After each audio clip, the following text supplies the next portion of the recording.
bekerja di luar negeri, terus izin cuti itu akhirnya dia menikah siri di Surabaya, Miss. Terus saya harus bagaimana sekarang? Saya sakit hati dan saya tidak terima kalau saya cerai. Kasihan anak saya, Miss. Sebentar. Nggak paham Miss Yuni. Waktu itu kan saya pernah telepon Miss Yuni juga menghubungi saya. Waktu itu saya pernah cerita kalau suami saya itu berselingkuh. Akhirnya dia menikah siri di luar. Dia tidak izin sama saya dulu. Dia akhirnya menikah siri waktu dia izin cuti dari luar negeri, Miss. Yang suamimu di Malaysia itu kan? Iya. Terus dia sudah menikah? Terus kenapa? Tidak izin kamu nggak terima? Iya. Terus kalau kamu nggak terima, kamu bisa apa? Ya, saya nggak bisa apa-apain. Saya menerima keadaan, membesarkan anak saya yang di desa, menyekolahkan. Saya cuma bingung, Miss, kenapa saya dibohongi. Ya, karena suamimu tidak pantas mendapatkan kamu yang setia. Percayalah, hukum karma berlaku. Suatu saat istrinya akan melakukan hal yang sama padanya. Saya harus bagaimana? Saya harus cerai, saya harus bertahan. Karena saya tidak mengizinkan sebuah perceraian, tapi hanya kamu yang tahu nih. Pantaskah kamu setia sama orang yang melukaimu? Kalau aku sendiri nggak memilih bercerai, Mbak. Aku akan memilih bertahan. Tapi sampai berapa lama kamu mampu bertahan? Kamu masih sehat aja ditinggalin. Kalau saya akan menjaga diri saya sendiri. Jangan nangis dok, nanti Miss Yuni kena ban lagi. Jangan nangis, soalnya di sini kena ban lagi Miss Yuni. Yang satunya sudah kena soalnya. Ngerti nggak? Iya, Miss. Jangan nangis. Iya, makasih ya Miss sudah mendengarkan keluh kesah saya.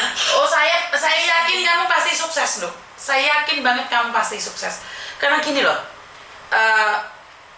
saya kadang-kadang pingin bilang sama kamu, saya ngiri dengan pelakornya dia karena dia bisa merebut hatimu. Tapi saya bangga karena Tuhan tahu bahwa kamu adalah wanita kuat. Makanya kamu dikasih ujian ini.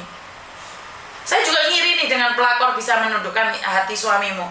Tapi sebenarnya saya lebih ngiri ke kamu karena kamu dikasih cobaan dan kamu kuat. Ngerti? Dan sekarang suami saya sudah berangkat lagi, dia bekerja di Malaysia. Dan saya saat ini meminta dia membuatkan sumur bor agar saya bisa berjalan, saya tidak meninggalkan anak saya, dan apa yang dia katakan? Meninggalkan anak saya untuk bekerja, dan dia sanggup. Dan waktu pulang dia juga masih baik sama aku, masih baik sama anakku, masih bertanggung jawab atas kehidupan aku dan anakku. Dan sekarang rencananya bulan depan itu mau bikin sumur bor yang uangnya itu masih ada orang yang gelontorkan dana buat saya dan masih percaya sama saya.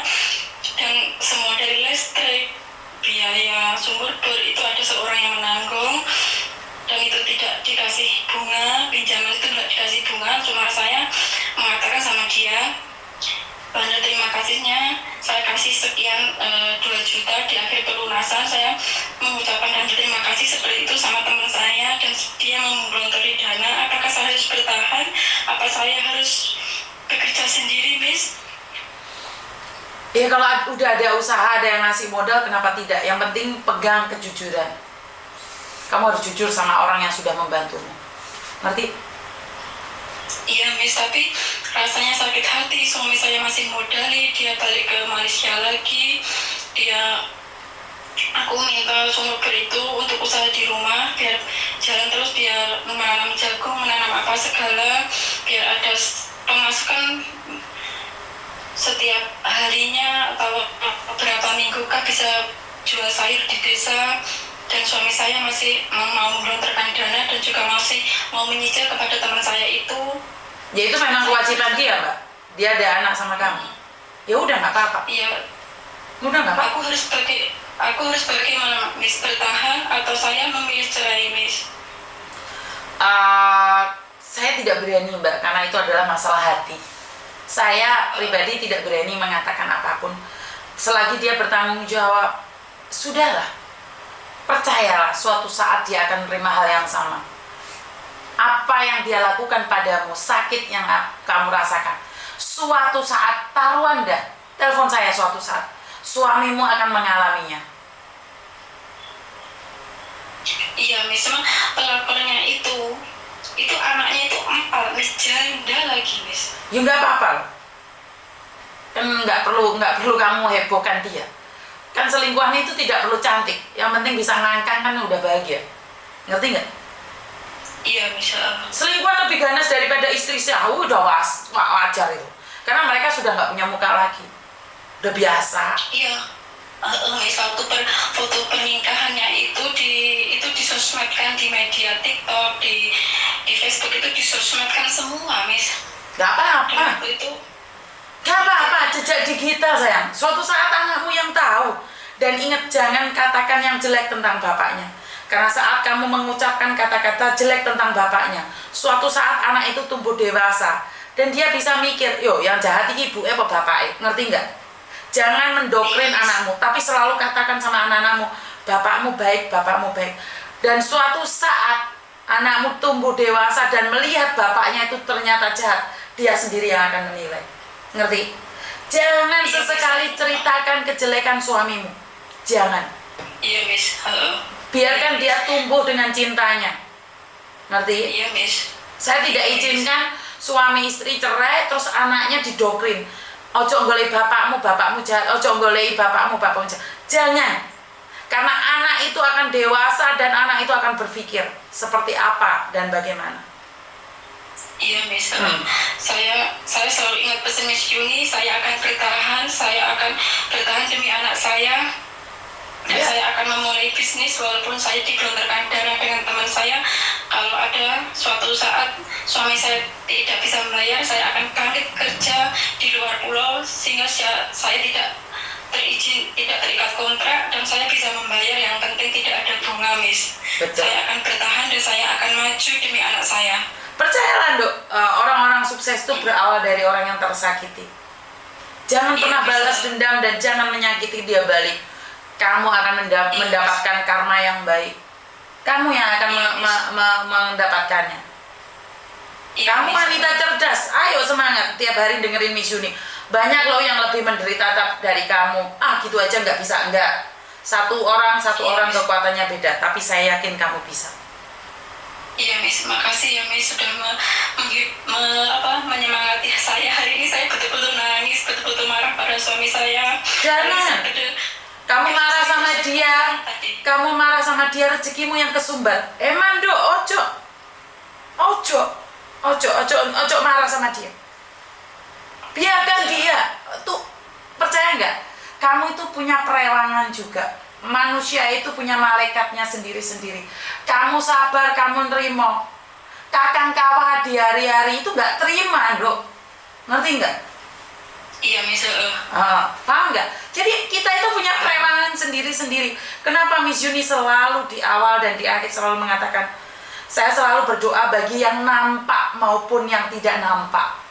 Karena bagaimanapun juga kita itu ada dunia lain. Dan saya selalu katakan, kamu yang nampak mungkin kamu ikhlas, tapi bagaimana dengan yang tidak nampak itu? Dia tahu kamu tersakiti Dok, dia tahu kamu terluka Dok, tapi kamu tetap bersabar. Perewanganmu dewe yang akan bekerja. Ngerti? Iya Miss. Saya selama ditinggal suami saya itu Miss nggak pernah tahu namanya fashion baju bagus, itu nggak pernah tahu. Oh iya, sekarang ganti no. Sekarang jangan dasteran tok. Kenapa sih Miss Yuni? Gini loh Mbak, salahnya perempuan itu kalau sudah menikah punya anak, terus kalian itu nggak peduli dengan tubuh kalian. Salah. Iya Miss, saya itu cuma mikir gini Miss, dia bekerja di Malaysia itu mengeluarkan keringat demi ekonomi berjalan, sehingga saya harus bisa memutarkan uang, harus bisa investasi tanah itu kan setiap tahunnya naik terus. Kebetulan ada yang jual, saya beli. Setiap ada kiriman uang itu saya gelontorkan, saya hemat biar saya itu punya rumah bagus, punya tanah untuk anak saya.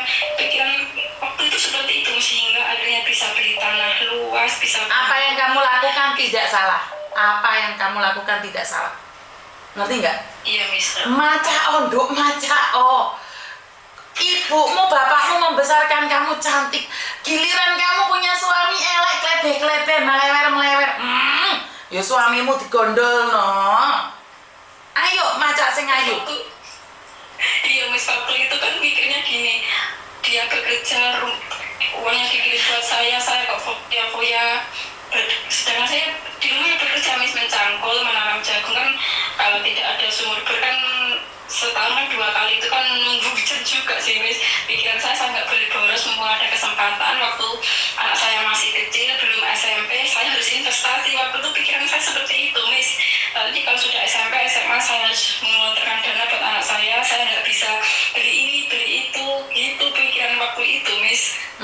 Kuwi salah kuwi. Delok bojomu di rumah wong. Oh, delok rupamu yo elek kaya ngono yo, Mok. Ngerti? Iya, Miss. Ayo semangat, tunjukkan bahwa kamu itu lebih cantik daripada pelakor. Kenapa sih pelakor cantik? Ya karena kerjaannya cuma di atas ranjang, Mbak. Dia itu kerja, Miss. Dia juga buruh di Jakarta, itu juga buruh deh. Iya, tapi kan dia berdandan nggak kayak kamu. Iya, saya Iya, mungkin elek soalnya. Ya iyalah, di rumah teraine kuwi awake kuwi aja blorot-blorot, aja dasteran ae. Cuma petani, Miss. Ngerti? Sebentar. Petani cantik-cantik loh, Mbak. Bukan berarti harus lipenan lambene monyor-monyor, enggak. Di rumah bojo tas tangi. Kenapa ya saya kasih tahu ya? Satu hal ini mungkin rahasia ya. Iki Iya. ibuku iki lagi ndelok live-ku apa ora?